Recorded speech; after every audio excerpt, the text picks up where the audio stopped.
Okay, so imagine that you want to launch a digital video platform that delivers every movie ever made directly to a consumer's living room for the price of a single movie ticket per month. The server infrastructure costs around $2 billion a year just to keep the video streams from buffering during primetime hours. Your content acquisition budget hits $17 billion annually, which is roughly equivalent to the entire annual gross domestic product of Albania. To make the math work, you need 250 million people to never, ever cancel their subscription, even when their rent goes up or they realize they haven't logged in since last October. Sounds like a plan only a venture capitalist with an unlimited fund could love. And for one very specific, remarkably chaotic decade, it was the foundational logic of the entire global media industry. And yet, this exact economic architecture didn't just operate. It hijacked Hollywood, starved traditional cable networks of their profits, and completely re-engineered how human beings consume visual narrative. The conventional narrative pushed by press releases was simple. Superior technology was replacing physical discs and satellite dishes through sheer convenience and consumer choice. The actual financial reality was wildly different. Streaming was never just a software upgrade for television. It was an artificially subsidized financial bubble driven by cheap debt, structural accounting loopholes, and a frantic attempt to bypass traditional distribution leverage. It was an industry-wide pivot away from actual cash profit toward an abstract metric that Wall Street loved right up until the exact moment it didn't: subscriber acquisition at all costs. The core engine of this entire transformation wasn't artistic innovation. It was a mechanism we can call the retention treadmill, an economic model where standing still is identical to bankruptcy. To understand how the retention treadmill took over media, you have to look at the structural preconditions that allowed it to exist in the first place. Go back to the mid-2000s, when the entertainment industry was operating on a beautifully profitable, deeply inefficient machine known as the pay TV bundle. Cable operators charged households $80 to $100 a month for 200 channels, 90% of which those households never watched. This system created a massive pool of guaranteed, recurring cash flow. Channels like ESPN, MTV, and HBO were paid a fixed monthly fee per subscriber directly from the cable provider, regardless of whether anyone was actually tuning in. At the same time, physical DVD sales provided a second, extraordinarily high-margin revenue stream. A hit film could make $300 million at the box office and then generate another $200 million in pure profit from plastic discs sold at big box retail stores. Then two structural shocks shattered this cash-printing machine simultaneously. First, high-speed broadband internet reached critical mass, making video delivery over the open web technically viable. Second, the 2008 financial crisis triggered a prolonged period of near-zero interest rates. Central banks flooded global markets with ultra-cheap capital. Institutional investors and private equity firms were suddenly desperate for yield, hunting for high-growth tech narratives that could promise massive long-term scale. Enter tech-adjacent platforms, which presented themselves to Wall Street not as entertainment companies subject to the volatile, unpredictable hits business, but as recurring revenue software platforms. Wall Street swallowed the pitch whole. Silicon Valley unlocked access to effectively bottomless, low-cost capital, allowing streaming platforms to run operating losses that would have bankrupted a traditional movie studio within 18 months. Traditional legacy media conglomerates looked at the massive market valuations granted to these tech disruptors, panicked about being left behind in a cord-cutting epidemic, and decided they had no choice but to burn down their own hyper-profitable cable ecosystem to build their own proprietary streaming services. This shift fundamentally altered how money moves through the entertainment supply chain. In the traditional Hollywood system, a movie or TV show had multiple distinct monetization windows.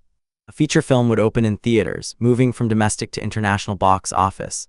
Months later, it shifted to transactional video on demand and physical retail, then to premium pay TV channels like HBO, then to free broadcast television, and finally into long-tail international syndication.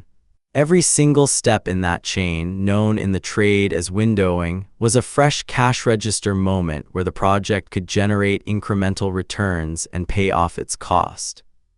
Crucially, talent and creators were tied to this chain through back-end residual payments.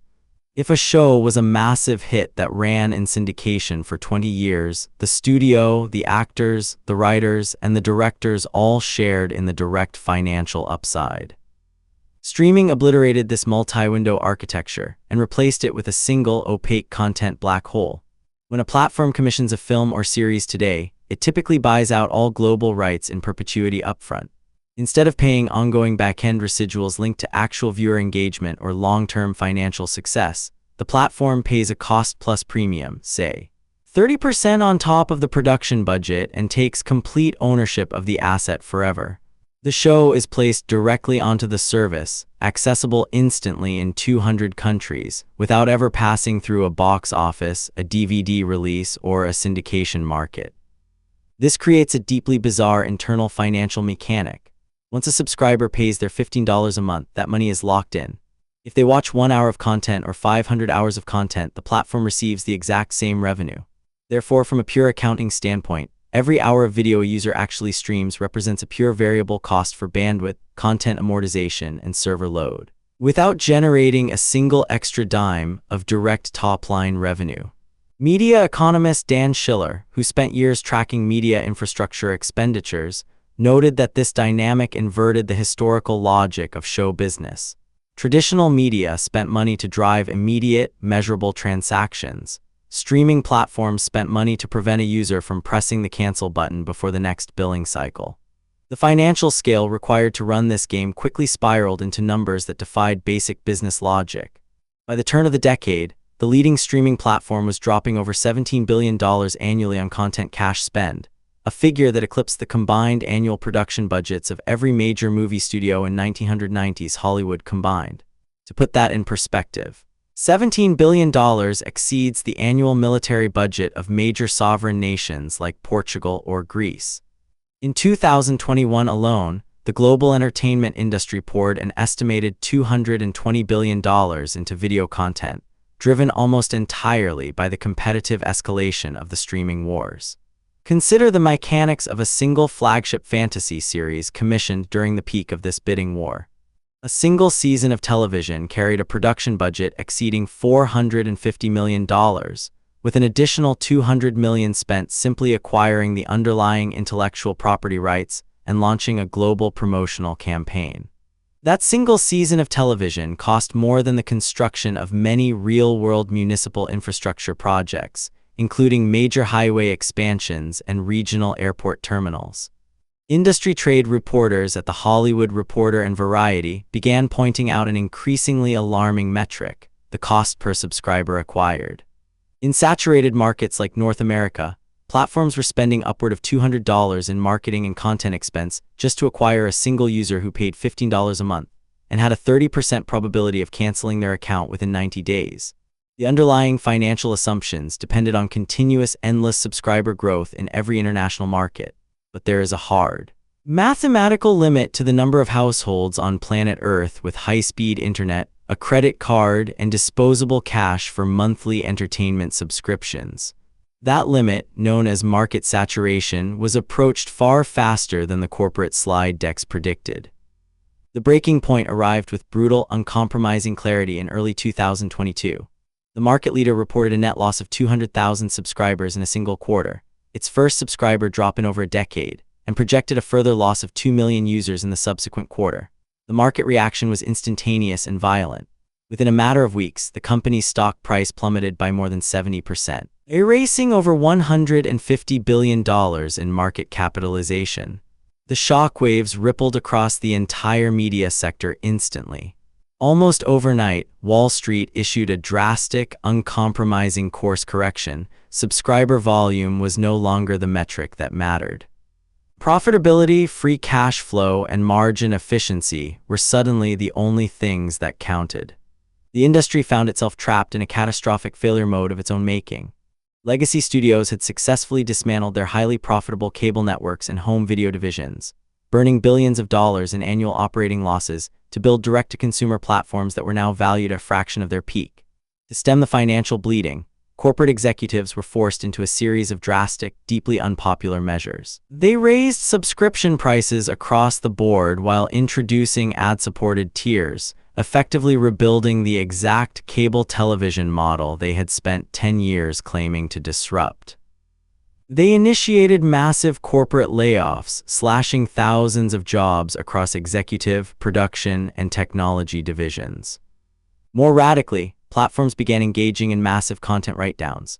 Under standard corporate accounting rules, if a platform determines that an expensive film or TV series is no longer driving new subscriptions or retaining existing users, it can remove that content from the service entirely and write off its asset value to reduce its corporate tax liability. Entire completed feature films, budgeted at tens of millions of dollars, were permanently shelved, deleted from servers, and buried as tax write-offs without ever seeing the light of day. Shows that had cost hundreds of millions to produce were quietly removed from platforms overnight, leaving consumers baffled and creators horrified as their work vanished into a legal and digital void. The financial machinery that was built to offer infinite, permanent access to human culture had mutated into a system that actively erased its own catalog to clean up an income statement. What survived this structural reckoning is a media landscape that looks remarkably like the one streaming promised to destroy, only far more fragmented, far more expensive, and infinitely more corporate. The illusion of a frictionless, low-cost digital library offering every movie ever made for the price of a sandwich has evaporated entirely.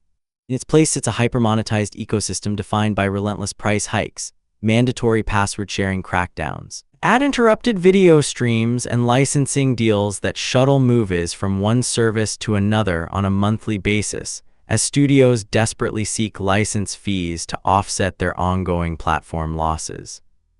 The broader economy absorbed the lessons of the streaming war quickly. Tech platforms and legacy entertainment entities alike abandoned the myth that software-enabled subscription models could magically escape the underlying realities of unit economics, margins, and capital expenditures.